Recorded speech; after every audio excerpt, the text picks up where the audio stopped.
as a member of a cartel. He went from an Olympic snowboarder to the largest narco trafficker in modern times. He's a modern-day El Chapo. He is a modern-day Pablo Escobar. And he thought he could evade justice. But these brave men and women put together a prosecution package, put together an investigative package, put together an operation strategy, and here we are today, bringing him to justice for trafficking hundreds of kilos of cocaine and also for the murder of innocent civilians. This individual and his organization and the Sinaloa cartel poured narcotics into the streets of North America and killed too many of our youth and corrupted too many of our citizens. And that ends today. Director Kash Patel said Wedding was captured last night in Mexico City with the help of Mexican authorities.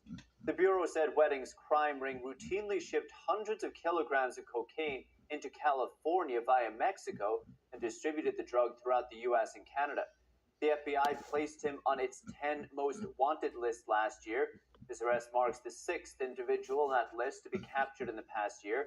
Wedding is also charged in 2024 with attempted murder and other charges related to his alleged crime ring.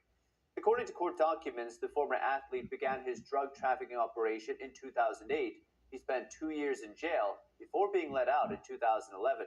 Authorities believe Wedding was hiding in Mexico for over a decade with the help of the cartel. Wedding is now in U.S. custody and will make his first appearance in court on Monday. The ball that local leadership has dropped. Today, I want to ask Governor Walz and Mayor Frey directly, please honor our immigration detainers.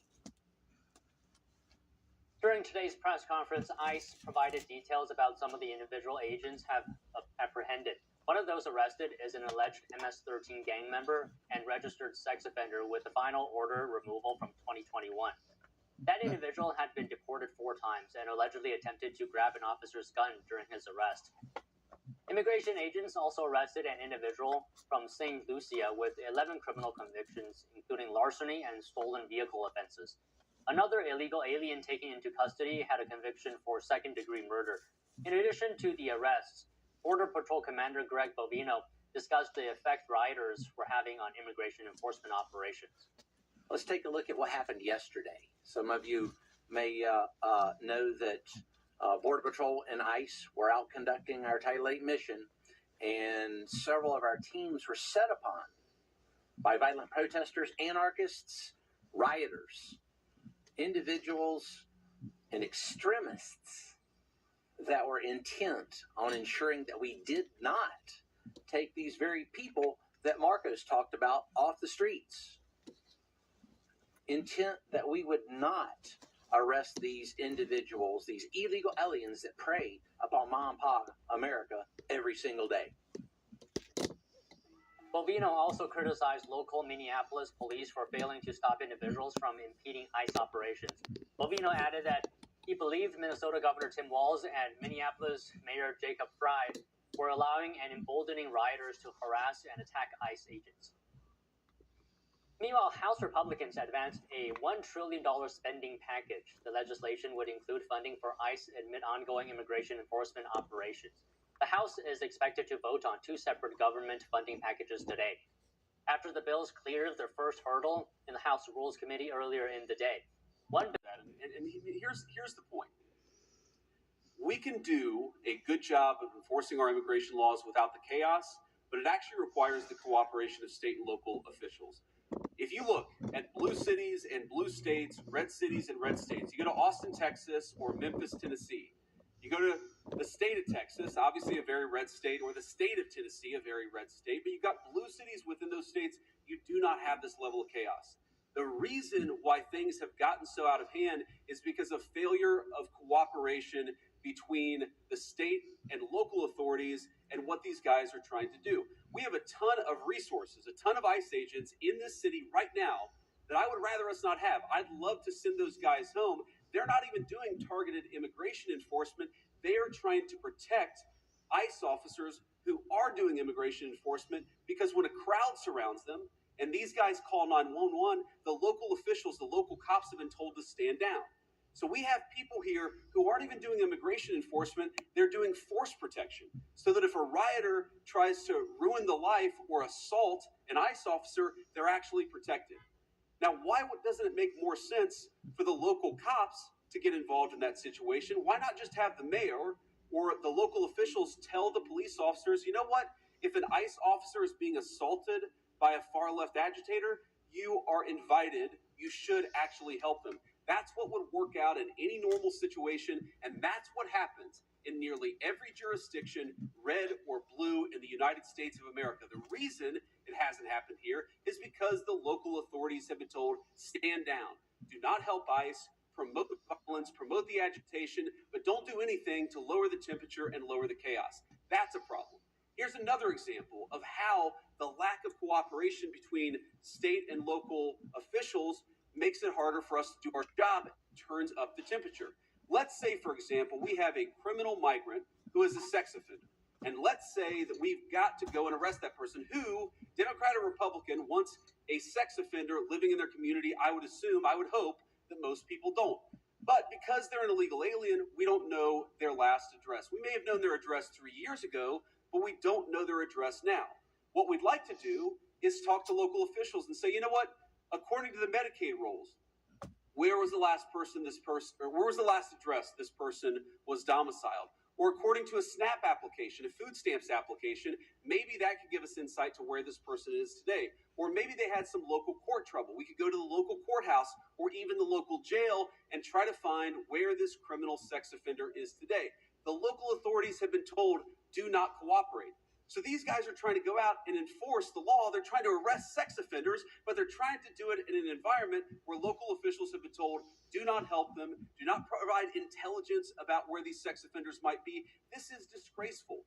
And there are a lot of things that all of us could do better to lower the temperature, but the number one thing that I learned today is that the best way to facilitate reasonable enforcement of the law, but also to lower the chaos in Minneapolis, would be for state and local officials to cooperate. Now, I will say, on one final positive note, I actually think that there's some hope, some reason to think that there's going to be better cooperation in the weeks and months to come.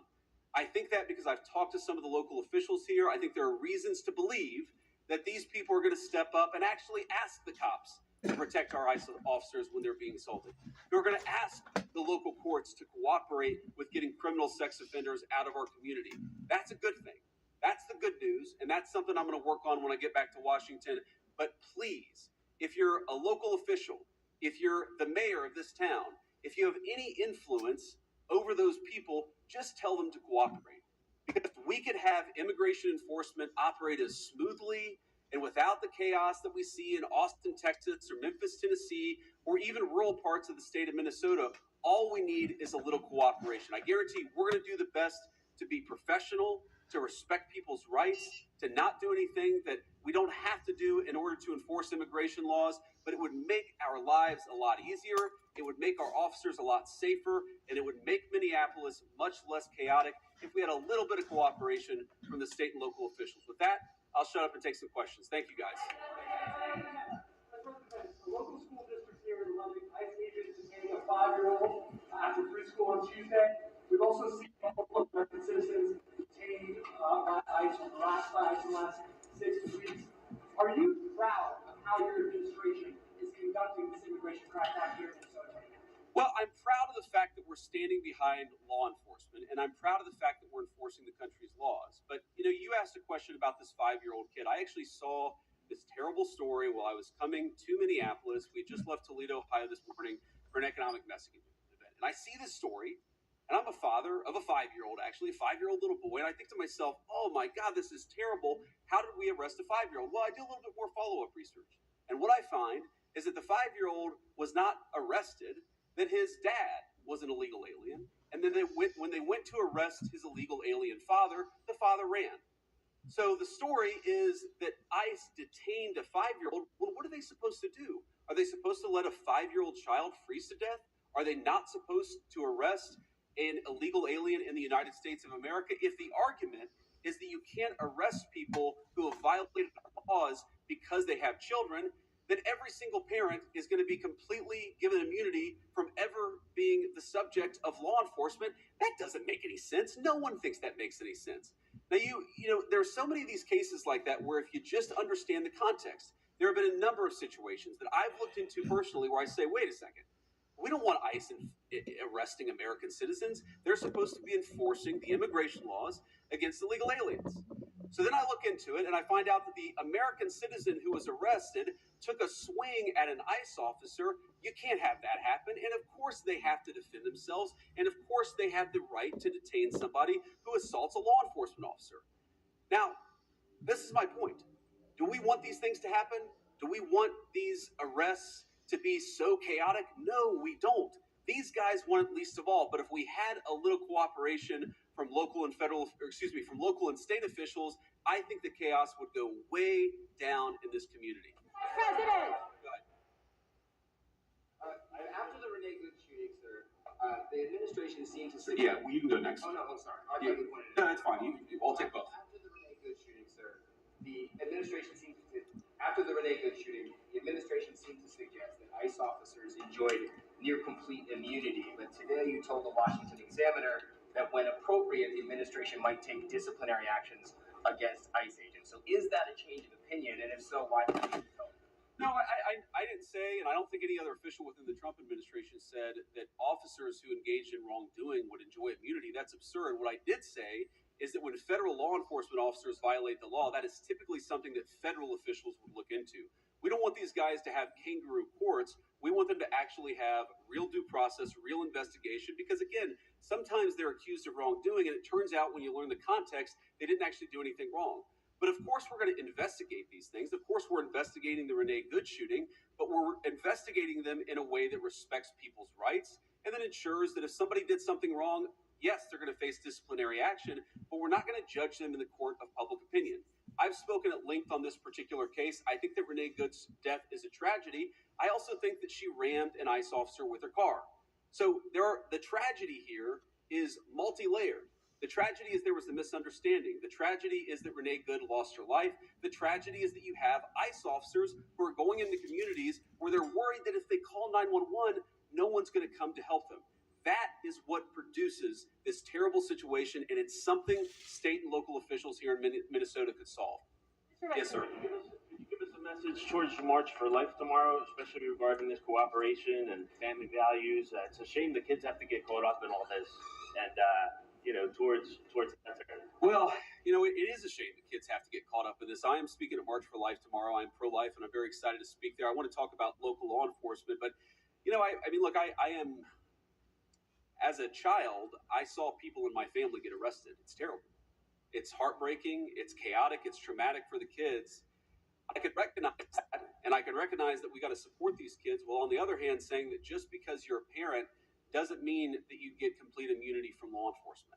And I think we have to hold both of those thoughts in our head at the same time. We've got to be sympathetic to the kids who are caught up in some of these enforcement actions. We've also got to say we have to enforce the law without bias, with fairness, but we've got to enforce the law. Mr. Vice President! Local government, there was a clash in St. Cloud roughly a week ago, and their mayor said they haven't heard about ICE being in the city. And how does ICE kind of proactively work with these local agencies? What are those policies, and what's your response to that allegation? You said there was an altercation in St. Cloud. Yeah. The incident, the mayor said that ICE did not communicate with them that they were in the city for a major operation. The police chief did not know about the operation at the time. Could you talk a little bit about proactive communication with local law enforcement? Yeah, it's one of the takeaways. I've talked with these guys before we came on the stage, but during our roundtable and some of the other conversations we've had, communication, we absolutely want to ensure there's good communication between federal officials and state and local officials, and I'm sure that we can do better on that. We absolutely want to make sure that we are communicating, but that also requires a two-way street, and that's the point that I make about state and local officials. These guys will absolutely communicate with state and local officials. They'll tell people if they have to do an enforcement operation in a particular municipality, but part of that is they also want to ensure that if they're communicating about their whereabouts, that's not being used as a weapon against them. Sometimes they tell people where they're going, and then they find out that their agents' faces are on on Reddit or on some social media thread saying, here's this guy, we know he's going to be at this place at this exact time. So that communication has got to be a two-way street. These guys are going to communicate with business leaders, with local officials, with state officials. We also need the local officials and state officials to do a good job of protecting people when they're in their communities. We're not asking, by the way, we don't want any police officer in this community, in this state, to help us do immigration enforcement. We've got that.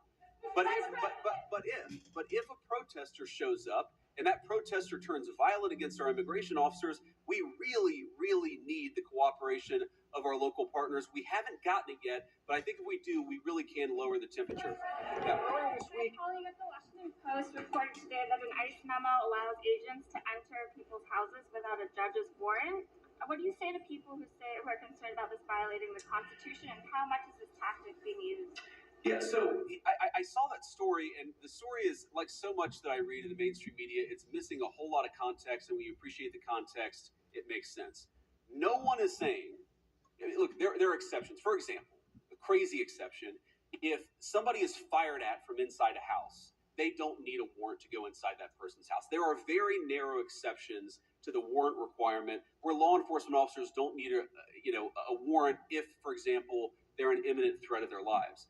But what we've said and what ICE has proposed, what the Department of Homeland Security really has proposed to the Department of Justice, is that we can get administrative warrants to enforce administrative immigration law. Now, it's possible, I guess, that the courts will say no. And of course, if the courts say no, we would follow that law. But nobody is talking about doing immigration enforcement without a warrant. We're talking about different types of warrants that exist in our system. Typically, what happens, not always, but typically in the immigration system, those are handled by administrative law judges. So we're talking about getting warrants from those administrative law judges. And then, of course, with other cases, you get judges or you get warrants from a judge. That's very consistent with the practice of American law. I'm sure the courts will weigh in on that, but we're never going to enter somebody's house without some kind of a warrant, unless, of course, somebody's firing on an officer or they have to do something in order to protect themselves. Follow up on that. Do you believe that you can forcibly enter with an administrative warrant, or would that be a violation of the Fourth Amendment? Well, our understanding is that you can enforce the immigration laws of the country under an administrative order if you have an administrative warrant. That's what we think. That's our understanding of the law. That's our best faith attempt to understand the law. Again, this is something courts will weigh in on. I won't speak to that. But yes, most immigration law in our country is not done through the criminal system with the judge. It's done through the administrative law system. We're going to continue that practice just as they did in the Biden administration or any other administration. But the Clinton administration, the Obama administration. Insurrection Act. And then also, did you meet or talk to the ICE agent who was involved in the Renee Good incident? I did not talk to him today. I talked to some of his colleagues. Your question on the Insurrection Act is interesting. I've tried to understand this as well as I possibly could. And my understanding is that what the Insurrection Act, what invoking the Insurrection Act would allow the federal government to do is that it would allow the federal government to use the military for local law enforcement operations. Right now, we don't think that we need that. Now, the president could change his mind. Of course, things could get worse. But right now, we think that federal law enforcement officers can do the job of federal law enforcement. Now, what I do worry about, again, is if the chaos gets worse, if more and more ICE agents start getting assaulted, if other law enforcement officers start getting assaulted, that would be a real problem. But again, we have so much federal law enforcement resources here right now. We have so many people here that we do not want to have here. I do not want so many ICE officers in Minneapolis right now. I mean, good Lord, it's really, really freaking cold outside. But they're here not even to enforce immigration laws, but to protect the people from the rioters. That's an absurd state of affairs, and we wouldn't need it if we had a little bit more cooperation from the Minneapolis Police Department. Again, the Minneapolis Police Department, my understanding is that the actual beat cops on the ground, they would love to help out, but they're being told by somebody. I don't know if it's Mayor Frey. They're being told by somebody not to cooperate at all. What kind of a person tells their local police don't protect somebody if they're being assaulted by a rioter? It's crazy, and it's got to stop. Yes. Earlier this week, local law enforcement accused federal agents of racial profiling. Why are there so many U.S. citizens being caught up in this operation? Well, I think your question assumes something that's not necessarily in evidence, which is that when there are American citizens who have been caught up in some of these enforcement operations, very often it is people who have assaulted a law enforcement officer. They're not being arrested because they violated the immigration laws. They're being arrested because they punched a federal law enforcement officer. That is a totally reasonable thing. Now, to the accusation of racial profiling, look, it's something that we take very seriously. We will take accusations of racial profiling back to Washington. We'll certainly look into them as they come up. But this is not a group that's going around and looking for people who violated the law based on skin color.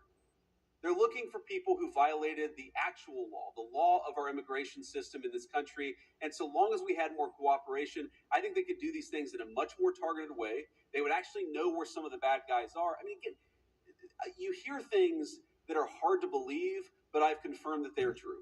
Sex offenders who we're trying to get off the streets, who the local officials won't tell us their last known address. So then the local officials say, oh my God, these guys are doing widespread targeted enforcement operations, when in reality, we would love to just go to one house. The local officials won't tell us which one house to go to.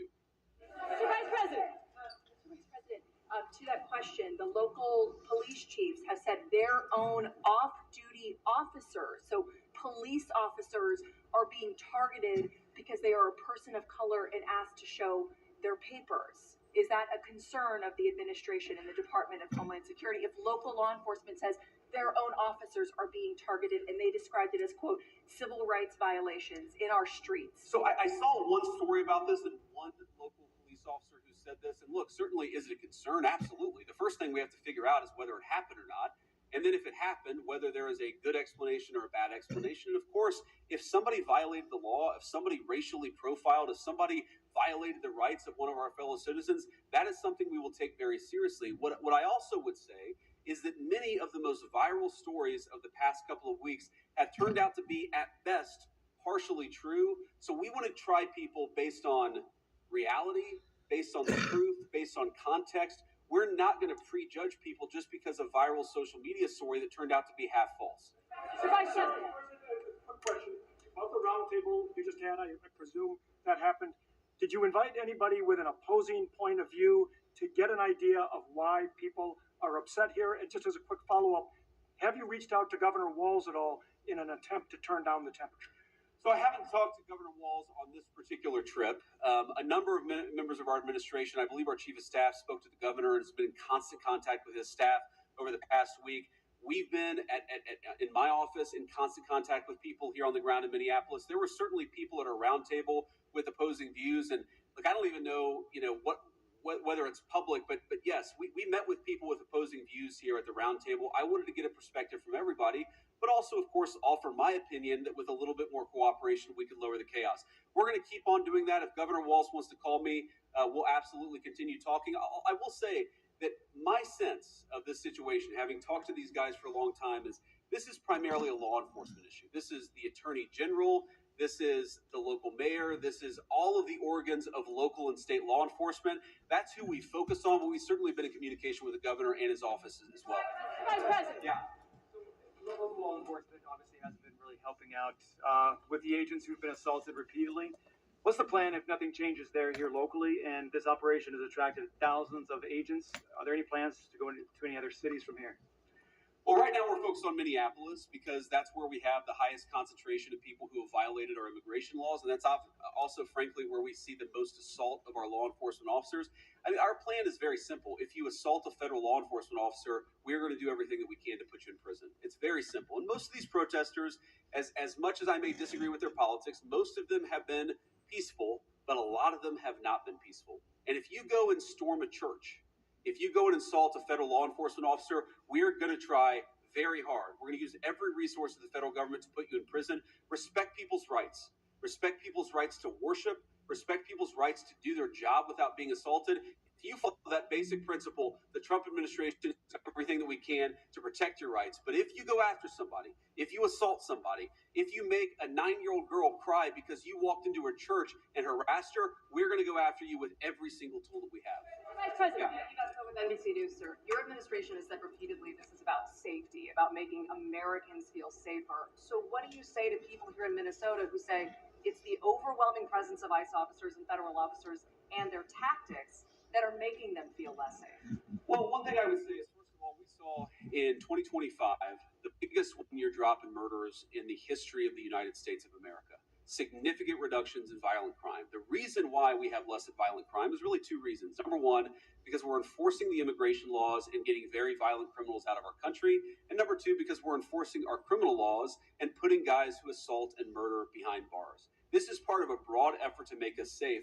And the chaos that people are seeing, and I understand there is frustration of the chaos, I'd say that we're doing everything that we can to lower the temperature, and we would like federal and local, excuse me, state and local officials to meet us halfway.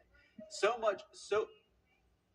That they're not perceiving it correctly? Are you saying that they're not seeing that it's the tactics or the presence of the officers that are? Look, I'm sure that people are seeing a lot of things that make any member of our national community feel very upset. But I also think that if you understand this in context, this is the inevitable consequence of a state and local government that have decided that they're not going to cooperate with immigration enforcement at all. In fact, they're going to aggressively not cooperate. So here's a basic illustration of this. If you are an ICE officer and you have to arrest a person who's committed assault and is also an illegal alien, but the state and local officials won't help you identify that person, many of the things that people in Minneapolis are seeing that give them pause, that frustrate them, that worry them, that make them feel like things are too chaotic, many of these things are coming from the fact that there's no cooperation with state and local law enforcement. And I guess what I would tell people, again, many of whom are justifiably concerned and worried about what they're seeing in their communities, is why are we not seeing it anywhere else? We're seeing this level of chaos only in Minneapolis. LA and Chicago, we had some problems there. Pretty much every jurisdiction where these guys are operating, you don't see the same level of chaos. You don't see the same level of violence. You don't see the problems that we're seeing in Minneapolis. Maybe the problem is unique to Minneapolis, and we believe that it is. And it's a lack of cooperation between state and local law enforcement and federal law enforcement.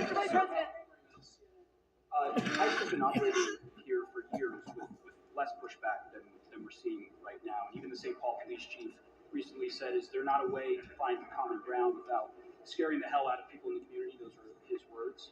And I just wonder, with this Operation Metro Surge, is any part of it meant to send a form of political message to the leaders here in Minneapolis and the state of Minnesota? And I know you talked about you've been in touch with the governor's offices and the mayor's offices, but why have you not been able to speak to them directly? Have they not been willing to do so? Well, look, I have spoken to some of the people in Minnesota directly. I spoke to some of them today. I spoke to others in the past. And again, our staff has been in very direct contact with pretty much every official with any influence or any power in Minneapolis. But no, we're not trying to send a political message. We're trying to enforce the law. And unfortunately, what has happened is that as we've enforced the law, there's been this weird reaction, again, unique to this city. This is not a common thing across the United States of America. There's been a very unique, very Minneapolis-specific reaction to our enforcement of federal immigration laws. What I'm trying to do here today is understand why Democrats want to keep them for voters. Minneapolis that has become so chaotic? What are the specific types of cooperation that we need? Look, I don't need Tim Walz or Jacob Frey or anybody else to come out and say that they agree with J.D. Vance or Donald Trump on immigration. I just don't need that. What I do need them to do is empower their local officials to help our federal officials out in a way where this can be a little bit less chaotic and it can be a little bit more targeted. Like if we're trying to find a sex offender, tell us where the guy lives. Simple things like that, simple changes in how they're approaching immigration enforcement would make this work a lot better. It would make Minneapolis' streets a lot safer. And it would make this whole thing a lot less traumatic for this community. I'll take one more question. Mr. Vice President, you've said that it's time to turn down the temperature. Does that include changes to both ICE and CBP tactics that we've seen employed on the streets, including less than lethal tactics, pepper spray, pepper balls? Beyond that, what is the federal government's role in turning down the temperature? And the Minnesota Department of Corrections says that its own officers have been cooperating with ICE all along, handing over criminals once they serve their sentences to ICE officials. Can you concede that there is some cooperation with the state? Yeah, look, if I was going to list the 5 agencies locally and statewide that I'm most worried about, I wouldn't put the Department of Corrections on that list. I think that while there are certain things we'd like to see more from them, they've hardly been the worst offenders. You agree with that, guys? That's a fair assessment. But I think when you talk about tactics and you talked about the response to things, look, we don't want to employ tactics that we don't employ the kind of tactics that are only necessary when violence is committed against officers. That is these guys' directive, and that's what we're going to try to do. And again, the president said this a couple of days ago. Whenever you have a law enforcement operation, even if 99.99% of the guys do everything perfectly, you're going to have people that make mistakes. That is the nature of law enforcement. What I do think that we can do is working with state and local officials, we can make the worst moments of chaos much less common. And all they've got to do is meet us halfway. These guys want to communicate with them. They want to talk to the local business leaders. Many of these guys, many of the people standing behind me are members of the Minneapolis community. Many of the officials that I met today who work in federal immigration enforcement, this is their home. They love this place. These are their neighbors. They want this to work a lot more smoothly. I think that we can get there. We just got to work at it a little bit, and we need some cooperation from state and local officials. Last thing that I'll say is I just hope they give it. This is a beautiful city. I've only been here a few times. I love it. Even in this weather, I love Minneapolis. We could do a lot better. We could do a lot more with more cooperation. The Trump administration, the directive that I got from the President of the United States is meet these guys halfway. Work with them so that we can make these immigration enforcement operations successful without endangering our ICE officers, and so that we can turn down the chaos a little bit, at least. I think a lot, actually. But for us to do that, we need some help from the state and local officials. We will keep on working with them, and so long as they're willing to work with us, they will always find a partner in public safety and law enforcement in the Trump administration. Thank you all.